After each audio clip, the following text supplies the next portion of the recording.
Hi Year 5, I hope you're well. For today's starter of our English, our learning objective is to generate figurative language. I wonder what figurative language is. I would like you, before we get started, to grab yourself a pen or pencil, a piece of paper, and you will need a thesaurus for this whole English lesson. Now, if you don't have a thesaurus at home, don't worry. You can just open Google and type in thesaurus.com and click on the first option that you have. So then you will have your own online thesaurus. But before you use that, I would like you to have a look at these example sentences.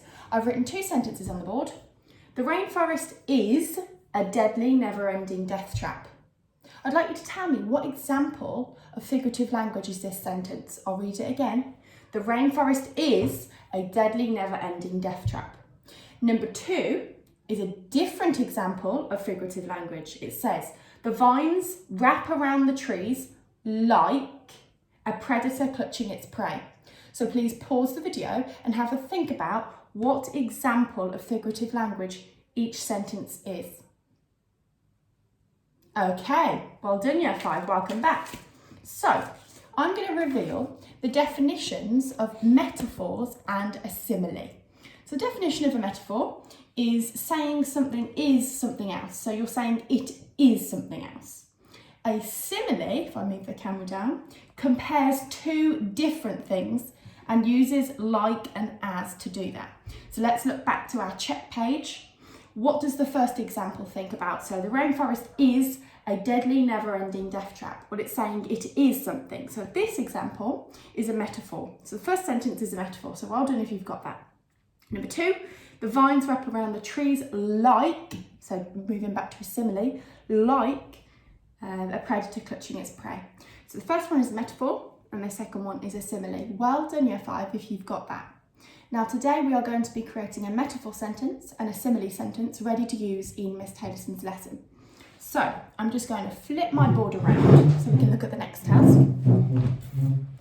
I'm hoping that you can see that. Now there's an empty box here. The reason there's an empty box is because I've tried to print a picture of the rainforest, but my printer is a bit discombobulated. So this is the picture.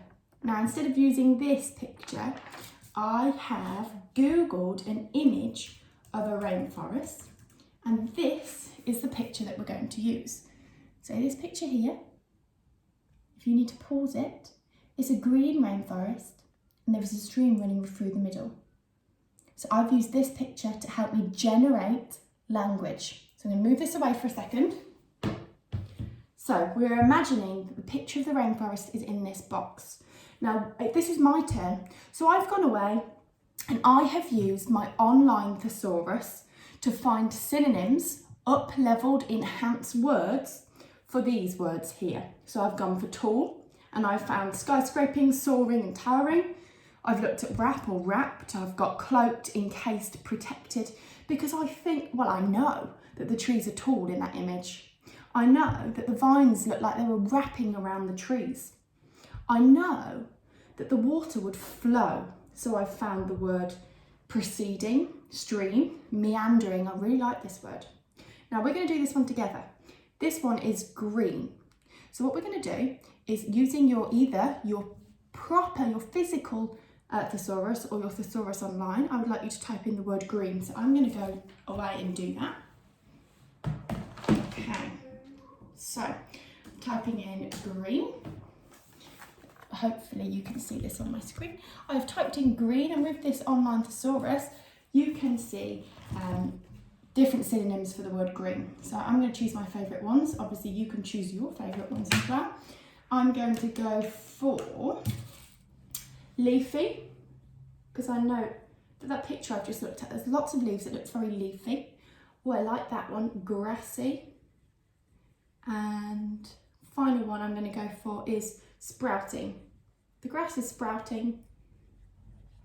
Okay. So what I've just done there is I've generated language around the picture of the rainforest. So using this generated language, I'm going to try and create my own metaphor sentence and simile sentence. Now we know that a metaphor is when you say something is something else. You're still comparing it, but you're saying it is something else. So I'm going to try and use some, you don't have to use all of them, some of this vocabulary that we have generated. So I'm going to go for, I know that the trees were really tall and they were almost sprouting. So the trees,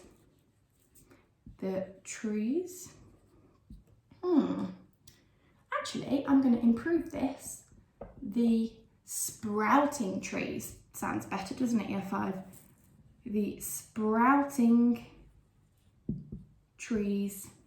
Remember, metaphor, you're saying something is something else. So the sprouting trees are, what are sprouting trees like? Are let's see if I can fit this in, towering, because I know they're really tall. So I look at my tool, and I look at my synonyms for tall. So the sprouting trees are a towering, I like this, skyscraping. Doesn't quite fit in my sentence, but I could change it to skyscraper, comma. The sprouting trees are a towering skyscraper. I really like that. So the sprouting trees are a towering skyscraper. Now we're going to move on to our simile sentence. So remember, a simile sentence is when you're saying something is like something else, so like or as. Now let's focus on the stream, that was the water that was flowing through the trees. So meandering, because instead of flow, I said I like the word meandering. So meandering, it was flowing between the trees. So meandering between, so they were green. So I'm going to go for leafy. Meandering between the leafy surroundings. See if I can fit this on. Meandering between the leafy surroundings, the river, the stream. The stream is like, so I'm using the word like, a messenger. So we're going to read those two together to make sure that they make sense. So now, using this language that we found, we've now generated a metaphor and a simile.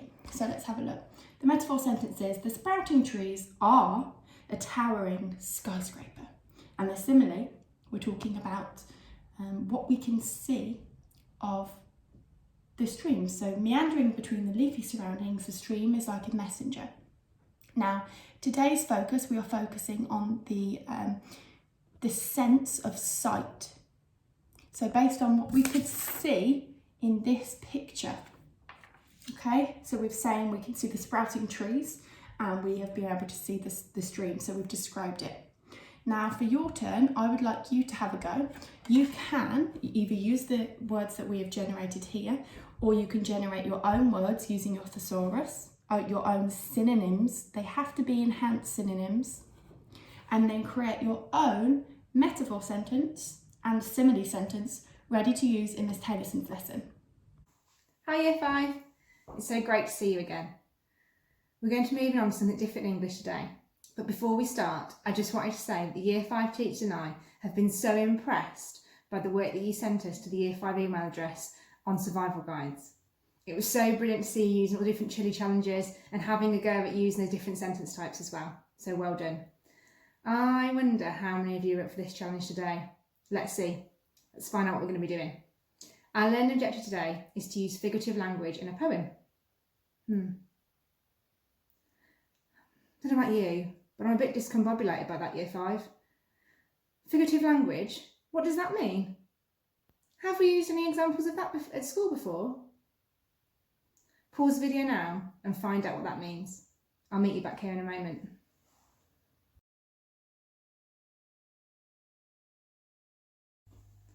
That's right, Year 5.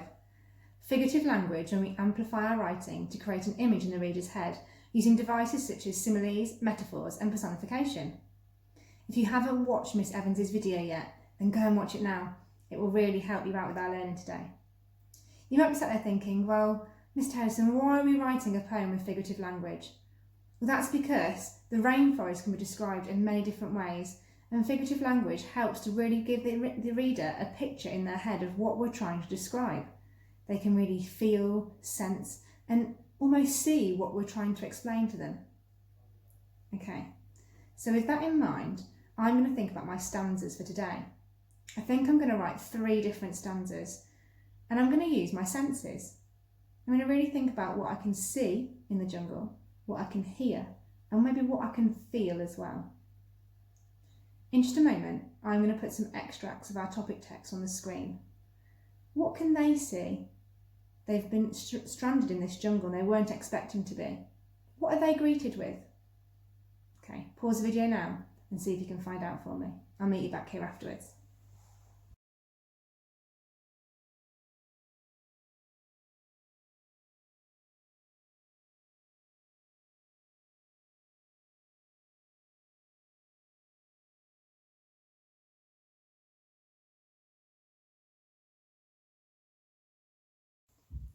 Have you read the extracts? They're brilliant, aren't they? I love how the author, Catherine Rundell, describes the different features of the jungle and how things like the rocks are being covered in moss and becoming an extension of the jungle that's there already. Okay, so with that sort of description in mind and looking at our figurative language, we're going to start to think about how we can plan our writing. I've drawn a table already and I'd like you to draw a similar one to this as well. We're going to be using the picture that Miss Evans used earlier, which is this one just here, and I'll put it on your screens in a moment so you can pause it and look at it too.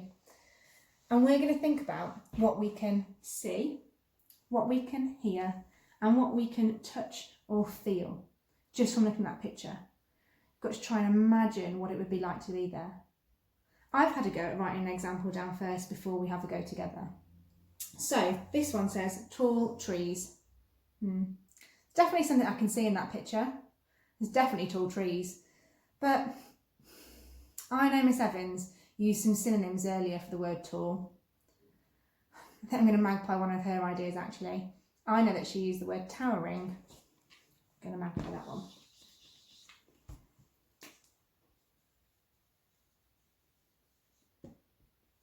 Towering trees. That's much better. Remember, you can use synonyms too. Don't forget, if you haven't got a thesaurus, you can just use thesaurus.com instead. That's what I'm using at the moment. Okay, so pause the video now, create a table like this and write some ideas down. They're going to help us to form our stanzas. I'll see you in a few moments.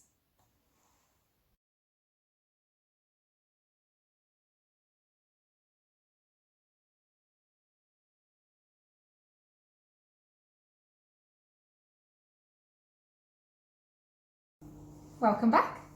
Did you find a few things in the image? Me too. I found a website that really helped me actually with the sentences about the jungle and the rainforest. I wonder if you found that website too?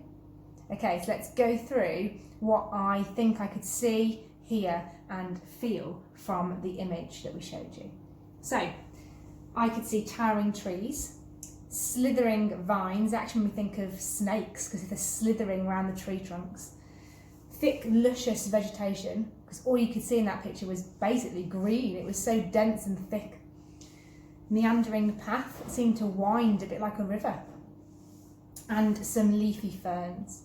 Then I went on to what I could hear. So I tried to imagine, I closed my eyes and tried to imagine what I could hear in the jungle. And I even found a clip on YouTube of different sounds from the jungle too. So I had exquisite bird calls, deafening monkey shrieks, the trickling flow of water, and the rustling of leaves. And finally, I thought about what I could feel in the jungle and thinking about what I suppose the weather's like in the jungle too. That helped me out a little bit. I went with that it's got a humid atmosphere. I reckon the air would be very wet and hot as well. And then I probably have sweat oozing from my skin and running down my back. The rocks might be slippery, so I put slippery rock faces and dew-soaked foliage. Okay, now I've got all my ideas. I think I'm about ready to start writing my first stanza. The first one I'm going to focus on is what I can see. Don't forget, if you've got some metaphors and similes from your work with Miss Evans, you need those now. So go and grab them and I'll see you in a second. Hi, did you find them? Great, keep them somewhere safe because you're going to need them when you come to your writing. Okay, it's my turn now. I'm going to have a go at writing the first stanza of my poem, which is focused on the question of what can I see? Now, when we're writing our poems, we need to remember that we start each line with a capital letter, and at the end of the line, we put a comma. Now, we sometimes start a new line when we normally wouldn't in things like story writing. And at the end of our verses, or sometimes in between, in a stanza, we do put a full stop at the end of the line too. Okay, so my first one's about what I can see. So we see with our eyes, don't we? So I'm going to start with as I open my eyes.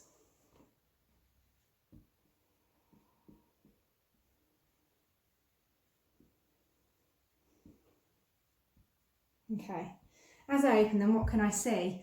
Well, I don't want to write I can see because that sounds a bit boring. So I said that I could see lots of thick, luscious vegetation on my grid. I've got it in front of me so I can keep referring to it. Now, I don't want to say I can see because the luscious vegetation, the green was everywhere, wasn't it? So it's more like greeting you going, hi, you can see me everywhere you look. So I'm going to put, I am greeted by thick, luscious vegetation. So I am greeted by thick, don't think I'll get it there, luscious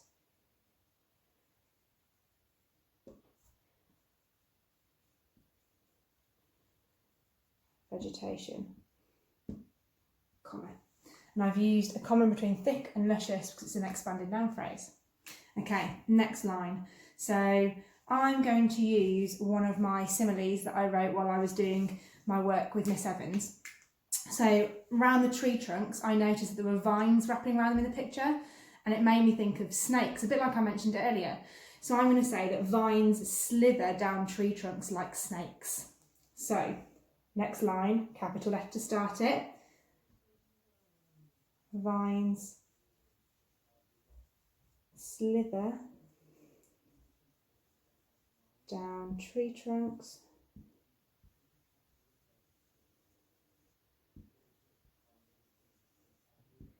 like snakes.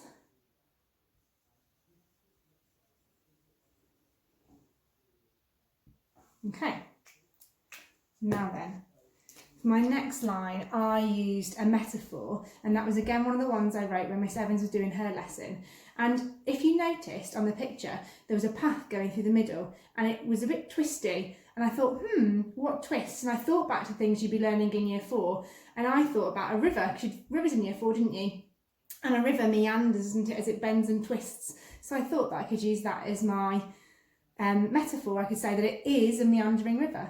So the pathway, with a capital letter, the pathway between the trees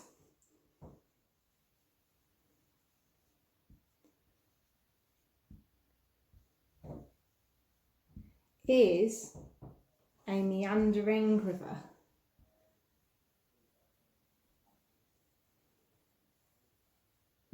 I'm not going to get river there, let's put it down here. River, comma at the end.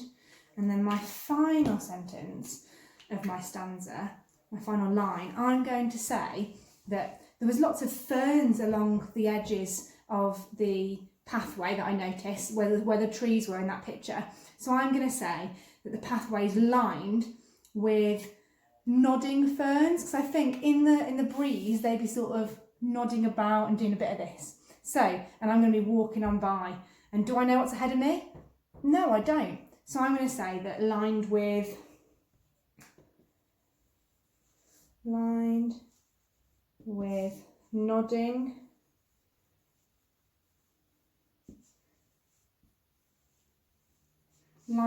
nodding ferns as I don't say walked. Let's think of a synonym for walked. Yeah, I could have strolled, ambled. Yeah, I quite like ambled actually. I think I'm going to go with that one. Thanks, year 5. Lined with nodding ferns as I amble on into the unknown, because I don't know what's ahead of me. I've arrived in a jungle and I'm not sure what's ahead of me. Okay, so I've got my first stanza. Now that I've got that as well, I need to think about a title for my poem. Now, mine's all about the different things that you can see, hear and feel in the jungle. So I'm going to call this a rainforest recipe.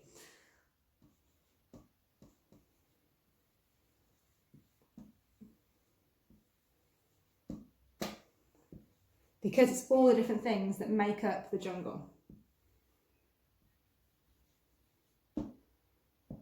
Okay, a rainforest recipe.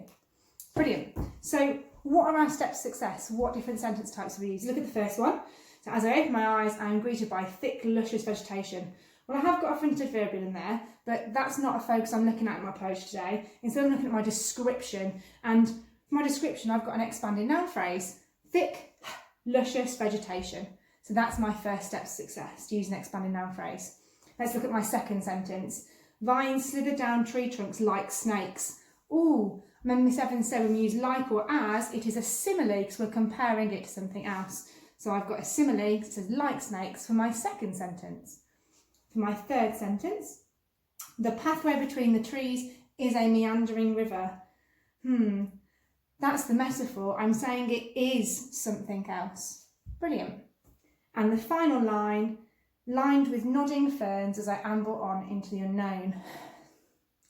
Oh, this is a bit tricky at year 5. I wonder if you can remember what it is here. Nodding ferns. What are the ferns doing? They're nodding. Can ferns actually nod? No, you're right, they can't. Can humans nod? Can people nod? That's a big hint. You're right, it's personification. So my final line is personification of my poem. So our step to success should be expanding noun phrase, similes, metaphors, and then personification at the end. Brilliant, well done if you got those at home too. Okay, so remember, I'm going to continue writing the next 2 verses. That was my turn. It's going to go on to your turn in a second. I'm not going to sit here and write my next 2 verses with you because I want you to have a go too. So remember those things that you had on the grid before, you're going to use them in your writing in just a second. Okay, so now it's your turn. It's time for your chili challenges. So chili challenge 1 is to use a simile and a metaphor in your poem. Remember, you've already got them for your first verse from your work with Miss Evans.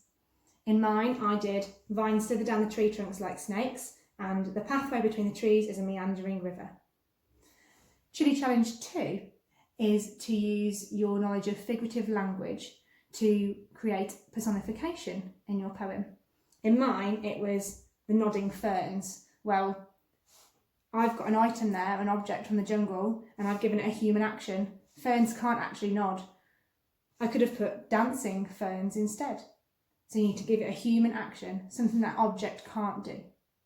Okay, and chili 3 is to apply your knowledge of using synonyms to review your work and edit and enhance it. Can you find any words that you could up-level? Remember, if you haven't got thesaurus at home, you can use thesaurus.com. One of the words in my poem might be the word thick. I think I could change that to dense. I used thesaurus a moment ago just to double check that one.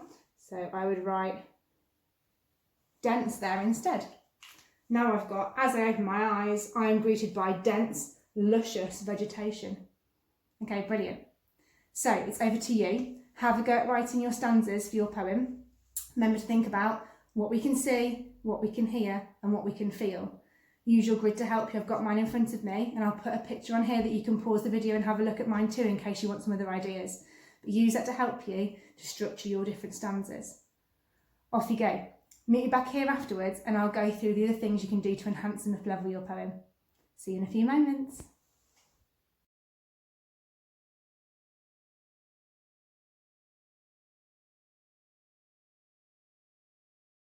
Hey, how did you get on? Oh, great news, year 5. I've got 3 stanzas too. One about what I can see, what I can hear, and what I can feel. Brilliant work. I'm so proud of you. Poetry can be really tricky to write, especially when you've got things like similes, metaphors, and personification to include. So mums and dads don't really find that one a little bit tricky. It can be really confusing, can't it, guys, to distinguish between all 3? Okay, so now hopefully you've got your draft of all 3 stanzas. What you need to do before you can write it up in best is to check through and make sure you've edited for things like spelling mistakes, see if you can achieve pops, and your punctuation. Make sure you've got a capital letter at the start of each line and a comma at the end or a full stop. You might also want to up-level some of the words you've used too. Remember, you can use thesaurus.com if you haven't got a thesaurus at home. Once you've finished that, you can write it up in best, a bit like I have here. I've made sure all my handwriting's joined up to Year 5. I've even included some illustrations. As always, please remember to send your work to the Year 5 email address. We'd love to read what you've written and to go on an adventure into the jungle with you. Take care and I'll see you soon. Bye.